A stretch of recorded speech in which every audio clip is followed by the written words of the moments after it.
Hello বন্ধুরা, আজকে আমি বানাবো বিফ পপ রেসিপি। তো এটা বানানোর জন্য আমাকে কি লাগছে জানেন? লাগছে আগের দিনের মাংস। হ্যাঁ, ঠিকই শুনেছেন।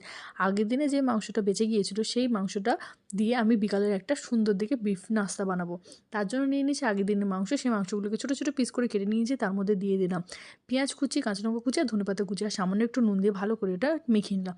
এরপরে অন্য একটি পাত্র নিয়ে তাতে 1 বাটি মতো ময়দা নিয়ে নিয়েছি, তার মধ্যে দিয়ে দিলাম সামান্য পরিমাণে নুন, 1 চামচ মতো রিফাইন তেল। এরপরে অল্প অল্প জল দিয়ে একটা আটা মেখে নেবো। মাখানো হয়ে গেলে গোল গোল করে লেচি কেটে নেবো। এরপরে অল্প একটু ময়দা দিয়ে ভালো করে লেচিটা বেলে নেবো। যতটা পরিমাণে বড় করে রুটি বেলি ঠিক তার থেকে একটু ছোট করে এটা বেলে নেব।